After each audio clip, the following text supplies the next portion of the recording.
नमस्कार। सब राम भक्तों को राम राम। आज उत्तरकांड में राम के रास तिलक के बाद सनकादिक ऋषि राम के दरबार में आते हैं। तुलसी लिखते हैं, जानि समय सनकादिक आए, तेज पुंज गुणशील सुहाए, रूप धरे जनु चारों वेदा, सुंदर सी मुनि विगत विभेदा। तुलसी कहते हैं कि ये सनकादिक ऋषि वेदों के ही मनुष्य रूप हैं। जैसे वेदों ने ही मनुष्य रूप को धारण कर लिया हो, चारों वेदों ने, वही सनकादिक ऋषि हैं और ये समदर्शी हैं। इनको सबों में समता दिखाई देती है। इनके लिए कहीं किसी में कोई भेद नहीं है। आगे लिखते हैं, आशा बसन व्यसन यह तिन्हि, रघुपति चरित होय तह सुनहि। इन सनकादिक ऋषियों का जो व्यसन है, एकमात्र ये व्यसन है कि जहाँ भी राम की कथा होती है वो वहाँ उसको सुनते हैं। तो जहाँ पर भी राम कथा हो, ये मान के चलिए कि सनकादिक ऋषि, जो कि वेदों के ही मनुष्य रूप हैं, सुन रहे हैं। आगे लिखते हैं सनकादिक ऋषियों और वेदों के बारे में तुलसी, तहार हे सनकादि भवानी, जहाँ घट संभव मुनि बर ज्ञान। कहते हैं कि सनकादिक ऋषि या वेद वहाँ पर है जहाँ पर के अगस्त ऋषि, कुंभज ऋषि रहते हैं। और वो क्या करते हैं कुंभज ऋषि, उसके बारे में लिखते हैं, राम कथा मुनि बर बहु बरनी, ज्ञान जौनि पावक जिमि अरनी। कहते हैं कि कुंभज ऋषि, जो कि इस शरीर का ही प्रतीक है, ये शरीर, ये मनुष्य शरीर जब राम कथा कहता है, सुनता है, तो उसी से वेद रूपी ज्ञान की उत्पत्ति होती है, उसी से वेद रूपी ज्ञान जन्म होता है, जो कि फिर मनुष्य शरीर धारण करके सनकादिक ऋषियों के रूप में विचरता है। वेद सनकादिक ऋषि भगवान राम की वंदना करते हैं। कहते हैं, जय भगवंत अनंत अनामय, अनघ अनेक एक करुणामय। कहते हैं कि हे राम, आप अनंत हैं और आपका कोई नाम नहीं है, और आप में कोई पाप नहीं है। आप अनेकों में एक हैं और एक में अनेक हैं। मतलब आप सबों में हैं और सब आप में हैं। इसीलिए ये विश्व रूप भी आपका है और ये मनुष्य रूप भी आपका है।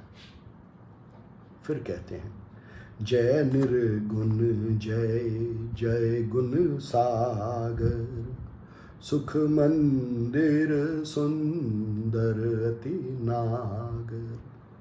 कहते हैं कि आप निर्गुण हैं, आत्मा रूप में आप निर्गुण हैं, पर मनुष्य रूप में और विश्व रूप में आप सारे गुणों के सागर हैं। सारे गुण आप में हैं, सगुण भी, अच्छे गुण भी और बुरे गुण भी, सब आप में हैं। फिर आगे कहते हैं, जय इंदिरा रमन जय भूधर, अनुपम अज अनादि शोभाकर। कहते हैं कि आप अजन्मा हैं, आप अनुपम हैं, आपके जैसा कोई नहीं है, और आपका जन्म नहीं है और सारी शोभा आपकी है। आप ही ने इस पृथ्वी को, इस विश्व को शरीर रूप में धारण कर रखा है।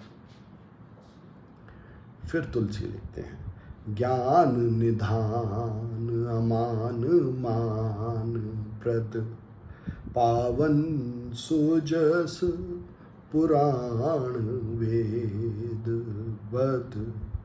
कहते हैं कि आप ज्ञान के सागर हैं, ज्ञान के सागर हैं आप। और कहते हैं कि आपको खुद मान पसंद नहीं है, अभिमान नहीं है आपको, और आप दूसरों को मान या सम्मान देने वाले हैं। और आपका जो सुजश है, आपके ज्ञान का जो वर्णन है, वही वेदों में प्रकट है, वही वेद है, आपके ज्ञान का वर्णन। फिर कहते हैं तज्ञ कृतज्ञ अज्ञता भंजन नाम अनेक अनाम निरंजन। कहते हैं कि आप इस विश्व को, मनुष्य को, इस ब्रह्मांड को जानने वाले हैं, और आप कृतज्ञ हैं उन सबों के प्रति जो आपके रूप में प्रकट हैं और आपके रूप को, आपके चरित्र को निभा रहे हैं। और कहते हैं कि आप सब प्रकार के अज्ञान का नाश करने वाले हैं। फिर कहते हैं कि आपके अनेक नाम हैं और फिर भी आप अनाम हैं निर्गुण रूप में। फिर तुलसी लिखते हैं सर्व सर्वगत सर्व उरालय बससि सदा हम कहूँ परिपालय।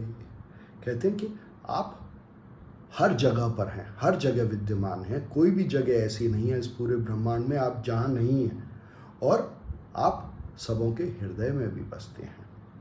और कहते हैं कि आप हमारे हृदय में बस के हमारा परिपालन करते हैं। लिखते हैं द्वंद्व विपत्ति भवफंद विभंजय हदि बसे राम काम मद गंज। कहते हैं कि आप सब प्रकार के द्वंद्वों, विपत्तियों, इस संसार में जो भ्रम है कि मैं कौन हूँ और ये संसार क्या है, उस भ्रम का भी नाश करने वाले हैं, और हमारे हृदय में बसकर सब प्रकार की कामनाओं का, सब प्रकार के अभिमान का आप नाश करने वाले हैं।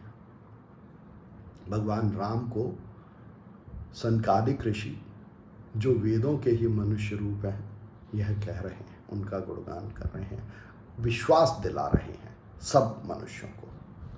फिर कहते हैं परमानंद कृपायतन मन परिपूरन काम प्रेम भगति अन पाए नी देहु हम हे श्री राम। कहते हैं कि आप हमारे मन में जो आपकी कामना है उसको पूर्ण करने वाले हैं, और इसीलिए हम आपसे क्या मांगते हैं कि आप हमें प्रेम भगति दें। प्रेम किसके प्रति? प्रेम इस विश्व के प्रति, आपका ये जो विश्व रूप है इसके प्रति प्रेम दें। आपके ये जो मनुष्य रूप है, ये जो सारे मनुष्य जो आपके रूप हैं, मनुष्यों के प्रति प्रेम दें, इस प्रकृति के प्रति प्रेम दें। ये कामना है सनकादिक ऋषियों की। फिर कहते हैं देहु भगते रघुपति अति पावनी त्रिविध ताप भवदाप न सावनी। कहते हैं कि हे भगवान, हे राम, आप हमें ये भक्ति दीजिए, प्रेम भक्ति, क्योंकि ये बहुत पवित्र है और इससे सब प्रकार के दोषों का, दुखों का, भ्रमों का नाश हो जाता है। फिर कहते हैं मन संभव दारुण दुख दारय दीन बंधु समता विस्तार। कहते हैं कि ये प्रेम भक्ति अगर हमें मिल जाए तो इससे जो मन से जितने भी दुख और कष्ट उत्पन्न होते हैं उन सबों का नाश हो जाए, और ये प्रेम भक्ति समता देने वाली है, सबों में समान रूप से ईश्वर को देखने की जो चाह है, कि जो दृष्टि है, वो इससे मिलती है। फिर लिखते हैं, आस त्रास इरशाद निवारक, विनय विवेक विरति विस्तारक। कहते हैं कि ये प्रेम भक्ति मिल जाए तो सब प्रकार की आशाओं का, सब प्रकार के डरों का, सब प्रकार की ईर्ष्या जो दूसरों से होती है उसका नाश हो जाए, और विनय प्राप्त हो, विवेक प्राप्त हो, इस संसार को जो चाहने की इच्छा है उससे विरति हो, ये हमें मिले अगर आप प्रेम भक्ति हमें दें इस संसार के प्रति, मनुष्यों के प्रति, प्रकृति के प्रति। आगे लिखते हैं, तारन तरन हरन सब दूषण, तुलसीदास प्रभु त्रिभुवन भूषण। कहते हैं कि हे राम, आप खुद तो तरे हुए हो ही इस संसार सागर से, आप हम सबको भी तारने वाले हो, और हम सबों के जो भी दूषण हैं, दोष हैं, उन सबों को दूर करने वाले हो।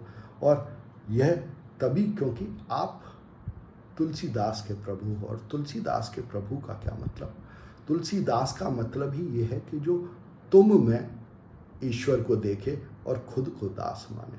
तो इसलिए तुलसीदास प्रभु त्रिभुवन भूषण, आप तुलसीदास के प्रभु हैं।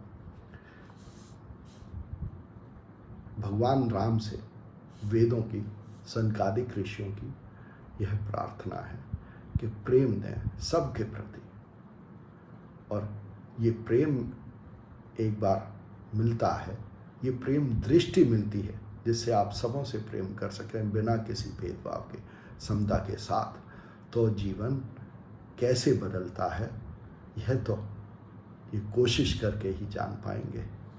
धन्यवाद।